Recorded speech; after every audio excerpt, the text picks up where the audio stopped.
بسم اللہ الرحمن الرحیم۔ شروع اللہ کے نام سے جو بہت مہربان اور نہایت رحم کرنے والا ہے۔ یوں تو کائنات میں بہت سی خواتین نے جنم لیا اور اپنے خصائص اور فضیلت کی وجہ سے پہچانی گئیں۔ بی بی حوا سے لے کر بی بی فاطمہ زہرا تک جائزہ لیا جائے تو ہر خاتون اپنا ایک الگ مقام رکھتی ہے۔ حضرت خدیجہ الکبریٰ کی عظمت کے لیے یہی بات کافی ہے کہ آپ ان کی زوجہ ہیں جو ہر لحاظ سے تمام مخلوقات سے افضل و برتر ہیں۔ سیدہ خدیجہ حضور صلی اللہ علیہ وآلہ وسلم کی ہر خوشی و غم میں شریک رہنے والی زوجہ تھیں۔ آپ امت کی ماں ہیں جن کی حیات و خدمات اور سیرت و کردار تاریخ اسلام کا ایک ناقابل فراموش باب ہے اور تمام مسلمان خواتین کے لیے ایک نمونہ ہے۔ حضرت خدیجہ کا لقب طاہرہ تھا۔ آپ خویلد بن اسد کی بیٹی تھیں اور آپ 560 عیسوی میں مکہ میں پیدا ہوئیں اور اسی شہر میں اپنے والد کے گھر میں پرورش پائی۔ آپ کا خاندان مکہ کا ایک بہت ہی معزز خاندان تھا اور آپ کے والد کا شمار مکہ کے رئیسوں میں ہوتا تھا۔ وہ ایک کامیاب تاجر تھے جن کا اثر و رسوخ شام اور یمن تک پھیلا ہوا تھا۔ سیدہ خدیجہ کی ابتدائی زندگی کے متعلق زیادہ معلومات نہیں ملتی۔ روایات سے پتہ چلتا ہے کہ بچپن ہی سے آپ نہایت ہی ذہین، باوقار اور اچھے اخلاق و کردار کی خاتون تھیں۔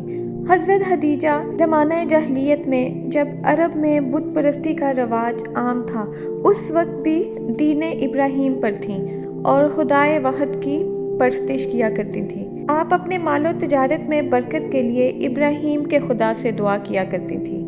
جب آپ کے والد کی وفات ہوئی تو آپ نے اپنے والد کا پورا کاروبار خود سنبھال لیا اور بہت جلد ایک کامیاب تاجر کی حیثیت سے پہچانی گئی۔ حضرت خدیجہ مکہ میں ملکۃ العرب کے نام سے مشہور تھیں۔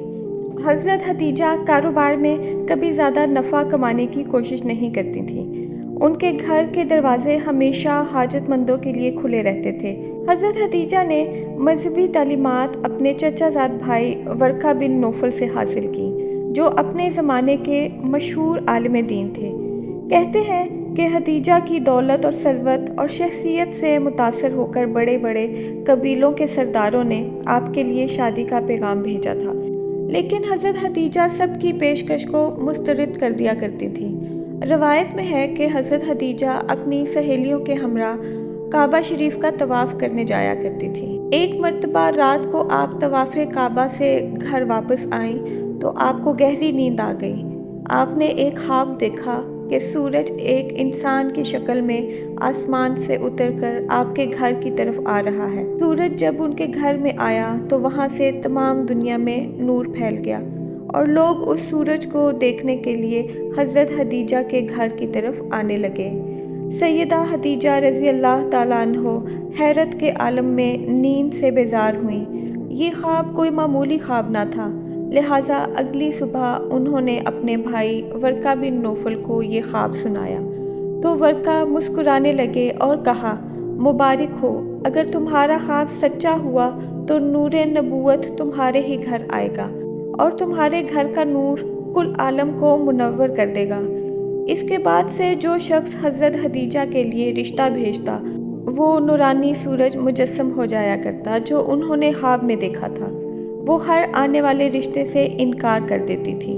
حضور صلی اللہ علیہ وآلہ وسلم کی سچائی، راست بازی، دیانتداری اور صداقت کا چرچا پورے عرب میں عام تھا اور مکہ کے لوگ آپ کو صادق اور امین کہہ کر بلاتے تھے۔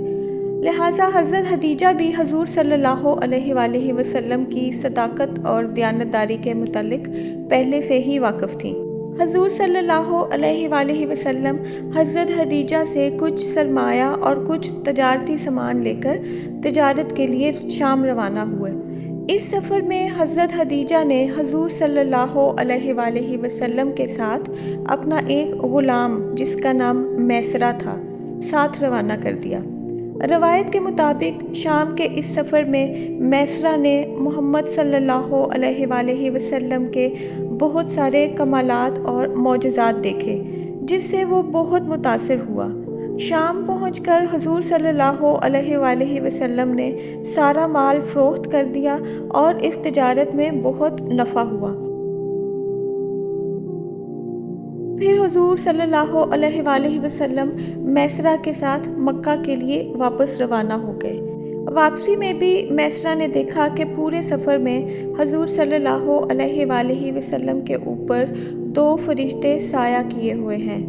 جب یہ کاروان مکہ واپس لوٹا تو مکہ پہنچتے ہی حضور صلی اللہ علیہ وآلہ وسلم سیدہ خدیجہ کے گھر کی طرف روانہ ہوئے۔ یہ دوپہر کا وقت تھا اور سیدہ خدیجہ عورتوں کے ساتھ بالا خانے میں بیٹھی تھیں۔ حضرت خدیجہ نے دیکھا کہ محمد صلی اللہ علیہ وآلہ وسلم اپنے اونٹ پر تشریف لا رہے تھے اور 2 غیبی مخلوق ان پر سایہ کیے ہوئے تھے۔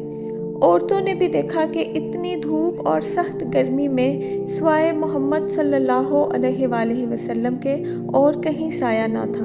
حضور صلی اللہ علیہ وآلہ وسلم نے سیدہ خدیجہ رضی اللہ تعالیٰ عنہ سے ملاقات کی اور تجارتی منافع کے متعلق بتایا۔ حضرت خدیجہ حیران تھیں کیونکہ اس سے پہلے ان کے مال میں اس قدر منافع اور برکت کبھی نہ ہوئی تھی۔ حضور صلی اللہ علیہ وآلہ وسلم کے جانے کے بعد میسرہ نے حضرت خدیجہ سے سارا حال بیان کیا اور نبی اکرم صلی اللہ علیہ وآلہ وسلم کے اعلیٰ اخلاق و کردار کی بہت تعریف کی۔ ان تمام واقعات سے حضرت خدیجہ حضور اکرم صلی اللہ علیہ وآلہ وسلم سے بہت متاثر ہوئیں اور آپ کو حضور صلی اللہ علیہ وآلہ وسلم سے بہت لگاؤ پیدا ہو گیا۔ 3 ماہ کے بعد حضرت خدیجہ نے حضور کی طرف رشتے کا پیغام بھیج دیا۔ نبی اکرم صلی اللہ علیہ وآلہ وسلم نے اپنے چچا جناب ابو طالب کو اس رشتے کے متعلق بتایا۔ اس پر حضرت ابو طالب نے یہ مشورہ دیا کہ یہ رشتہ آپ کے لیے بہت اچھا اور معقول ہے کیونکہ حضرت خدیجہ ایک پاک باز اور ایماندار خاتون ہے۔ کچھ دنوں کے بعد بنو ہاشم کے تمام معزز بزرگ ایک جگہ جمع ہوئے اور نکاح کی شرائط اور تاریخ طے پائی۔ لہٰذا مقررہ تاریخ کو جناب ابو طالب، کچھ بزرگ اور نبی اکرم صلی اللہ علیہ وآلہ وسلم کے دوسرے چچا حضرت خدیجہ کے گھر تشریف لے گئے۔ جناب ابو طالب نے خطبہ نکاح پڑھایا۔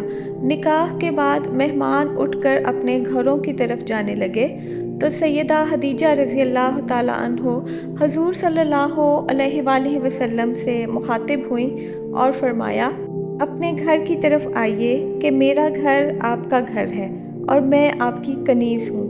حضرت خدیجہ نے اپنے چچا زاد بھائی ورقہ بن نوفل سے کہا کہ اعلان کر دیں کہ جو کچھ خدیجہ کی ملکیت ہے، تمام مال و اسباب اور غلام، سب کچھ محمد صلی اللہ علیہ وآلہ وسلم کا ہے، وہ جس طرح چاہیں ان کا استعمال کریں۔ اس کے بعد جناب ابو طالب نے اہل مکہ کے لیے ولیمے کا اہتمام کیا جو 3 دنوں تک جاری رہا اور صحرائی، بدو، امراء، شرفاء، امیر و غریب، ہر طرح کے لوگوں میں کھانے تقسیم کیے گئے۔ کچھ دن حضور صلی اللہ علیہ وآلہ وسلم حضرت خدیجہ کے ساتھ جناب ابو طالب کے گھر قیام پذیر رہے اور پھر حضرت خدیجہ کے ساتھ ان کے گھر منتقل ہو گئے۔ یہ وہی گھر تھا جسے حضرت خدیجہ نے نبی اکرم صلی اللہ علیہ وآلہ وسلم کو ہدیہ کر دیا تھا اور جہاں سے اسلام کا سورج طلوع ہوا۔ حضرت خدیجہ رضی اللہ تعالیٰ عنہ کے اسی گھر میں اسلامی تاریخ کے بڑے بڑے امور انجام پائے اور نور اسلام اسی گھر سے تمام دنیا میں پھیلا۔ تو مجھے امید ہے کہ آپ کو میری آج کی یہ ویڈیو بھی اچھی لگی ہوگی۔ اگر آپ کو میری ویڈیوز اچھی لگتی ہیں تو ان کو لائک اور شیئر بھی کر دیا کریں، اور اگر آپ میرے چینل پر نیو ہیں تو اس کو سبسکرائب بھی کر دیں۔ ویڈیو دیکھنے کا شکریہ۔ اللہ حافظ۔